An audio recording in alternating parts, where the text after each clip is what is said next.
Hey gamers, if you and your crew think you have what it takes to escape the Inertia Corporation while working together to defeat all of the vehicles that surround you, then you might want to check out Gun It. Let's take a look at how this game plays. In this game, you and your crew are trying to escape from the Inertia Corporation because you've discovered their true plans and now they want you to disappear.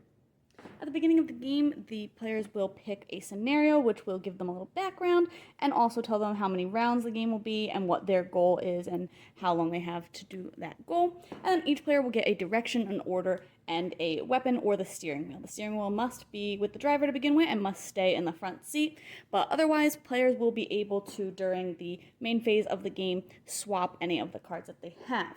At the beginning of each round, players will draw a moment and or a setting, depending on the difficulty that they've selected. One of the moments will tell them like a choice that they'll have to make, and whoever has to make that choice makes that by themselves, and then tells everybody how the round will be affected. And then the settings will give them some other kind of way that the game is affected.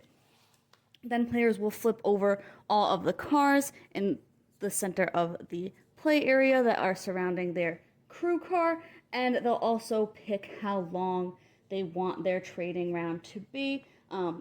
The timer that comes in the game is a 2-minute timer, but there is also a digital timer that they can use to adjust that time, and it has some background noise as well. When you start the timer, again, players will be able to swap cards. They must swap the same card for the same card, as players can only have one direction, order, and weapon at a time, but they can decide, oh, like this would be a better order to go in, or I really want to drive the car forward, so we're gonna swap those. And once the time runs out, they do have to stop trading, and then they'll go in order to, again, either use their weapon to shoot cars around them, or use the steering wheel to drive in a certain direction, which would potentially push vehicles as well.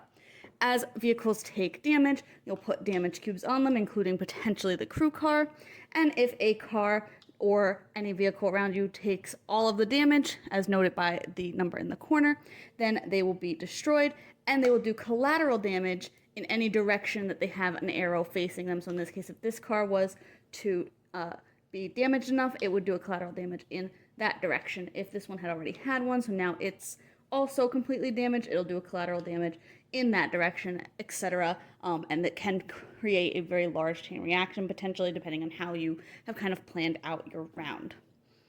The players will win if they hit their goal in the allotted number of rounds. Sometimes it is experience points, sometimes it is causing a certain amount of pile-ups, things of that nature, but they will lose if they don't reach that goal by the end of however many rounds they have, or if the crew car takes 4 damage, they will also lose. Overall, I thought that the theming of this game was really fun. It's very energetic, and it's interesting and fun to move the car around and try and shoot the different cars around you. I think that that is just a really fun theme, and I think that the mechanics kind of work well with the theme. And I like that there's a couple of different scenarios included in the box, so it's not always the exact same play style. You're trying to hit different goals, which I also think works really well. I did just find the game kind of difficult. It's kind of a programming game because you're giving everybody an order of how they're going to resolve their own effect, like their own weapon or driving the car or whatever they have, and you're really trying to plan it out, but of course you are limited by that time element, so it can be really difficult. Even if you increase the time a little bit, it can just be really difficult to kind of puzzle it out. And at the same time, it both simultaneously felt like it would be a really good solo game, because then you can kind of plan everything out by yourself and kind of make it work the way that you kind of envision it without people swapping things wrong or getting in the way of that or having too many people talking over each other. But at the same time, the way that all of the mechanics worked, I think that it worked best at a full 4-player count, so that there was no kind of confusion of having, only one player in the back seat, or having people who couldn't shoot in certain directions because of that. I thought that it just kind of, the way that the rules read, worked best for a full 4-player game. But like I said, with the full 4-player game, it did make that discussion in that timed element really difficult. So you definitely have to like really fast-paced discussion kind of games if you are interested in this game. So if you like that style, then you might have a lot of fun with this, because like I said, I think that the theme works really well with what you're doing. But if you get really stressed out really easily. I think that the time really catches up to you fast, and it's very difficult to kind of puzzle that out in the time allotted.